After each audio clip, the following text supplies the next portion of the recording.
বাড়ির ছোটখাটো অনুষ্ঠানে বা ঘরের ছোটখাটো পুজো পার্বণে কিন্তু ঝটপট এই গজাটা বানিয়ে নিতে পারেন খুব সহজ।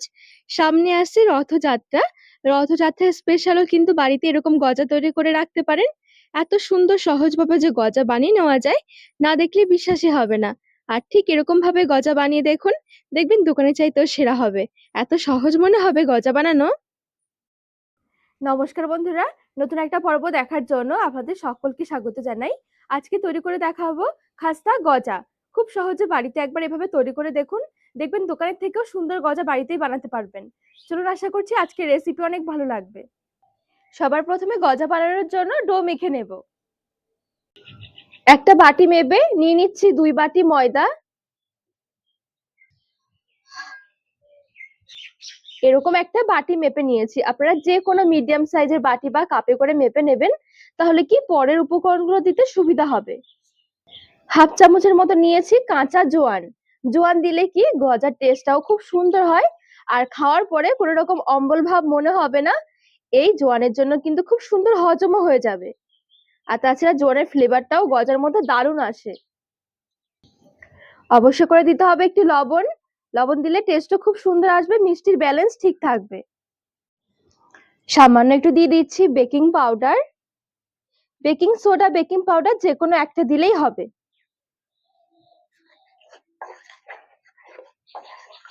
শুকনো উপকরণগুলো প্রথমে একটু ভালো করে মিশিয়ে নিয়েছি। এই বাটি মেপেই ময়দা নিয়েছিলাম, এবারে এই বাটি মেপেই হাফ বাটি নিয়ে নিচ্ছি ঘি। আপনারা চাইলে কিন্তু ঘিয়ের পরিবর্তে সাদা তেলটাও নিতে পারবেন। আর ঘিটা দিলে কি গজার ফ্লেভারটাও খুব সুন্দর আসে, গজাগুলো খেতেও অনেক নরম হয় ভেতর থেকে। আর ঠিক এই বাটি মেপে হাফ বাটি দিয়ে দিচ্ছি জল। এবারে শুধুমাত্র হালকা হাতে এটা মিশিয়ে নিতে হবে।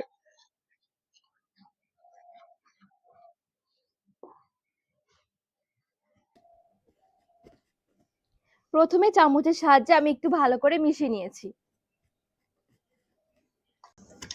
যখন হালকা একটু চামচ দিয়ে মেশানো হয়ে যাবে, তখন দেখবেন এটা ঠিক এরকম একটা দেখাবে। এই দেখুন, এবারে হাত দিয়ে একটু মেখে নিতে হবে। আর এখানে কিন্তু ডোটা একটু শক্ত হবে, একদম যে মসৃণ একটা ডো বানাবো এমনটা নয়, একটু এবড়ো খেবড়ো থাকবে। আর এখানে আমি যে পরিমাণে ঘি জল নিয়েছি, মাখাতে একটু অসুবিধা হচ্ছে, তো সেই জন্য আমি ঘিয়ের বাটি ধুয়ে অল্প একটু জল ছড়িয়ে দিচ্ছি। আবার কিন্তু একবারে অনেক বেশি জল দিয়ে দেওয়া যাবে না, ডো কিন্তু কোনোভাবে নরম করা যাবে না, শক্ত করে এই ডোটা মাখাতে হবে।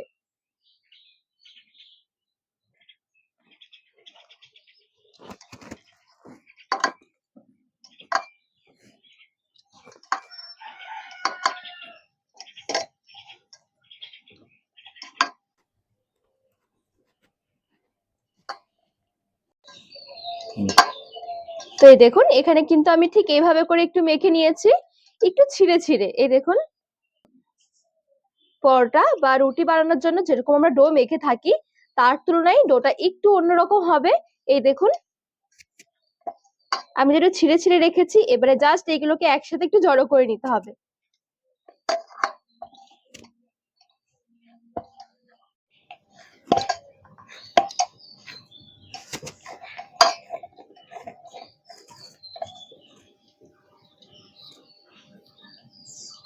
একসাথে নিয়ে নিয়েছি।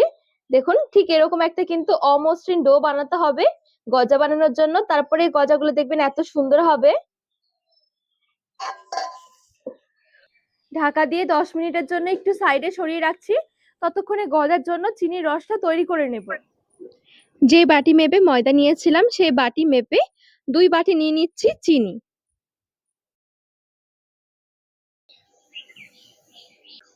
এক বাটি দিয়ে দিচ্ছি জল।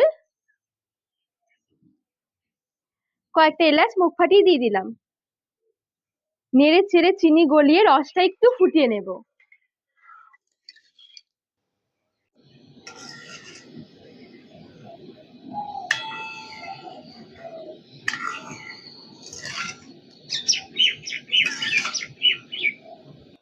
এখানে রসটা জাল দিয়ে ঘন করব না, যেহেতু জলটা মাপ মতন দিয়েছি, শুধুমাত্র ফুটে উঠলেই গ্যাসের আঁচটা বন্ধ করে দিতে হবে। এখানে দেখুন রসটা কিন্তু সুন্দরভাবে ফুটে উঠেছে। এবারে আঁচটা বন্ধ করে দিচ্ছি। একটু লেবু নিয়েছি, লেবুর রসটা চেপে দিয়ে দেব।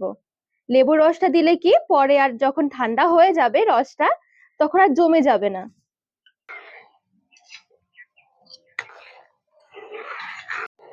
এবারে সাইডে নামিয়ে সরিয়ে রাখছি। আর এদিকে গজা বানানোর জন্য যে ডোটা আমি মেখে রেখেছি মোটামুটি 10 মিনিট হয়ে গেছে। হাত দিয়ে একটু মেখে নিচ্ছি।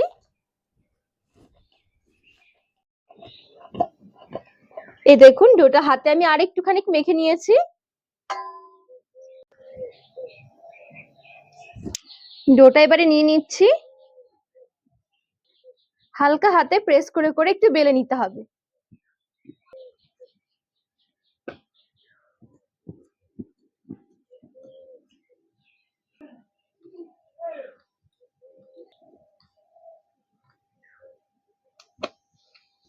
তো বেশ সুন্দর করে হালকা হাতে একটু বেলে নিয়েছি।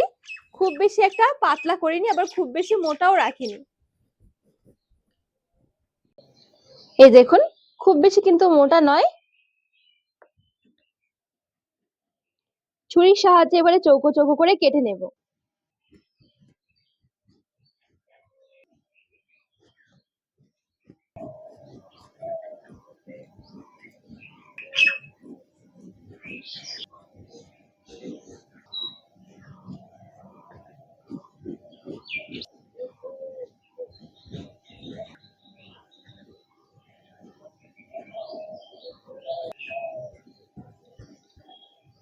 এই দেখুন ঠিক এরকম ভাবে একটু চৌকো চৌকো করে কেটে নিয়েছি।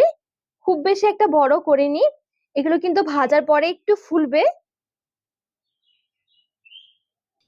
এদিকে কড়াই বসিয়ে সাদা তেল হালকা গরম করে নেব গজা ভাজার জন্য। তেলটা ঠিক এমন গরম হবে ঠিক এরকম যেন আঙ্গুল দিয়ে ধরা যায়, একদম হালকা উষ্ণ গরম। এক এক করে বানিয়ে রাখা গজাগুলো ছেড়ে দিচ্ছি।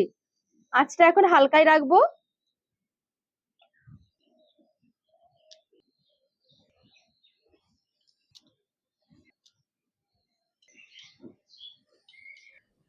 বেশ কয়েকটা গজা তেলে ছেড়ে দিয়েছি। গজাগুলো দেখবেন আস্তে আস্তে খুব সুন্দর করে ফুলতে থাকবে, যেহেতু এখন বেশ অনেকটাই কাঁচা রয়েছে, ধরা যাবে না। কড়াইটা ধরে এভাবে করে ঝাঁকিয়ে নিতে হবে। বেশ সুন্দর করে একটু ভেজে নিয়েছি, গজার হালকা একটা কালারও এসে গেছে। এই দেখুন গজাগুলো দেখতে কি দারুণ দেখাচ্ছে। খুব বেশি একটা লালচে করে ভাজবো না, যখন এরকম ঠিক সুন্দর একটা বাদামি কালার এসে যাবে তখন এগুলো তেল থেকে তুলে নিতে হবে।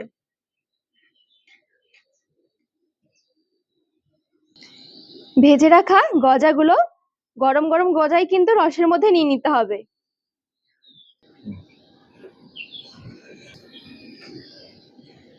রসের মধ্যে এবারে একটু উল্টে পাল্টে মিশিয়ে নিতে হবে।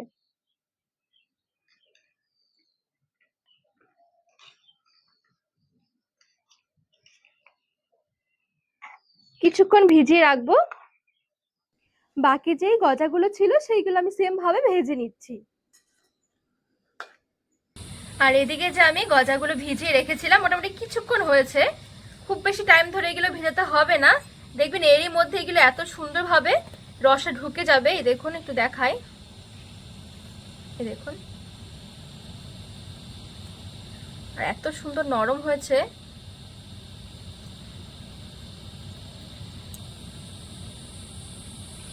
এবার এইগুলো রস থেকে তুলে নেব।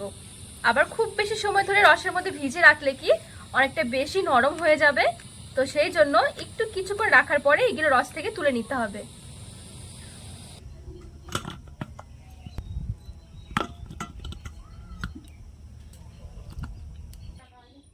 সবগুলো গজা সুন্দর করে রেডি করে নিয়েছি। গজাগুলো বেশ অনেকটাই গরম রয়েছে, যখন ভালোভাবে ঠান্ডা হয়ে যাবে যে কোনো একটা এয়ারটাইট কন্টেনারে বা যে কোনো একটা ঢাকনাযুক্ত পাত্রে আপনারা রেখে দেবেন, এগুলো অনেকদিন পর্যন্ত ভালো থাকবে। আর বিশ্বাস করুন এভাবে শুধু একবার বানিয়ে দেখুন, কোনো লেয়ার করার ঝামেলা ছাড়াই এত সুন্দর ভেতরে লেয়ার আসবে গজাগুলোর। শুধু একবার আপনারা ঠিক এভাবে করে বানিয়ে দেখবেন, দোকানে চাইতে সুন্দর গজা বাড়িতে বানাতে পারবেন। যেহেতু বেশ অনেকটা পরিমাণে ঘি দিয়ে বানানো হয়েছে, এই গজার স্বাদটাই আলাদা। তো তো বন্ধুরা, আজকে এই খাস্তা খাজার রেসিপি আপনাদের কেমন লেগেছে অবশ্যই কমেন্ট করে জানাবেন। আর রেসিপি ভালো লাগলে চ্যানেলটিকে সাবস্ক্রাইব করে পাশে থাকার অনুরোধ রইল।